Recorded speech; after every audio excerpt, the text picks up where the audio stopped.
برائی سے، برائی کا بدلہ بھلائی سے. اور اس نقطے پر میرے نبی نے کافروں کو مسلمان کر لیا.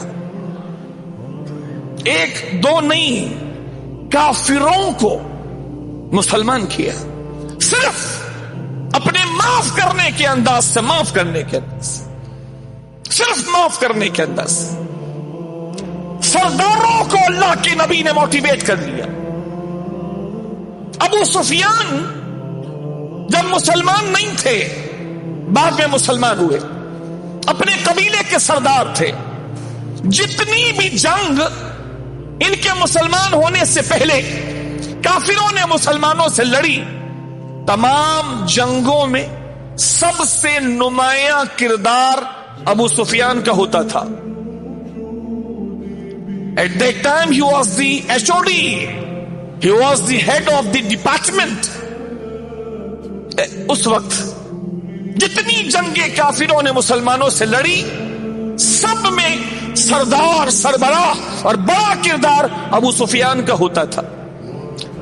لیکن جانتے ہیں، اس دشمنی کے باوجود، اس دشمنی کے باوجود ان کی سگی بیٹی حضرت ام حبیبہ، حضرت ام حبیبہ،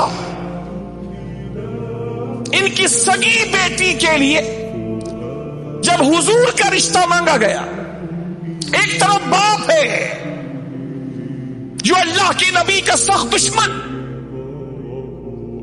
کوئی تکلیف ایسی نہیں جو کافروں کی طرف سے حضور کو پہنچی ہو اور اس میں ابو سفیان کا کردار نہ ہو، ایسا نہیں تھا. اتنے سخت دشمن اسلام کے اور پیغمبر اسلام کے ابو سفیان. لیکن اس وقت بھی جب ان کی سگی بیٹی کا رشتہ اللہ کے نبی، میرے اور آپ کے پیغمبر حضرت محمد مصطفیٰ علیہ السلام سے مانگا گیا، حضرت ابو سفیان کی بیٹی کا رشتہ مانگا گیا، تو میرے نبی نے ان کے باپ کی برائی کا بدلہ، ان کے باپ کی برائی کا بدلہ برائی سے نہیں دیا، بلکہ باپ کے کٹر دشمن ہونے کے باوجود میرے نبی نے ان کی بیٹی کو اپنی بیوی ہونے کا شرف عطا فرما دیا.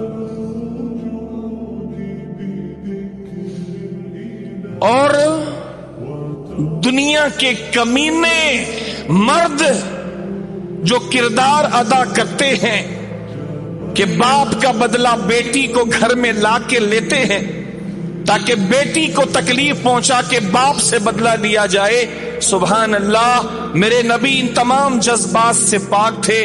میرے نبی نے ان کو اپنے نکاح کے شرف میں آ کر کے انہیں ساری کائنات کے مومنوں کی ماں کا درجہ عطا فرما دیا، مومنوں کی ماں کا درجہ عطا فرما دیا. کبھی کوئی تکلیف نہیں دی، کبھی کوئی تکلیف نہیں دی، تکلیف ہونے نہیں دی کبھی. حالانکہ شادی ہونے کے بعد بھی ایک عرصے تک ابو سفیان کافر تھے، شادی ہونے کے بعد بھی ایک عرصے تک ابو سفیان کافر تھے، لیکن میرے رسول نے کبھی بھی ان کی بیٹی کو ان کے باپ کی وجہ سے تکلیف نہیں دی. ادفع باللتی ہی احسن، اے حبیب اپنے ماننے والے کو پیغام دے دے کہ لوگوں برائی کا بدلہ کس سے دیا کرو، زور سے بولیے، برائی کا بدلہ بھلائی سے. کیا ہوگا؟ فَإِذَا الَّذِي بَيْنَكَ وَبَيْنَهُ عَدَاوَةٌ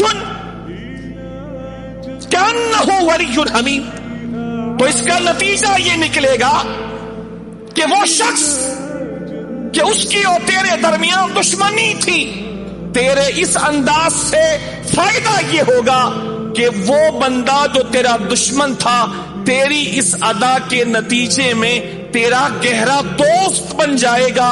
اور یہی ہوا، میرے نبی نے جب اس برائی کا بدلہ اس بھلائی سے دیا تو ابو سفیان جو کافروں کے سردار اور تمام جنگوں کے ماسٹر مائنڈ تھے، حضور کی ان اداؤں کو دیکھ کر ابو سفیان نے کفر چھوڑا اور مصطفیٰ کے سچے غلاموں میں شامل ہو گئے.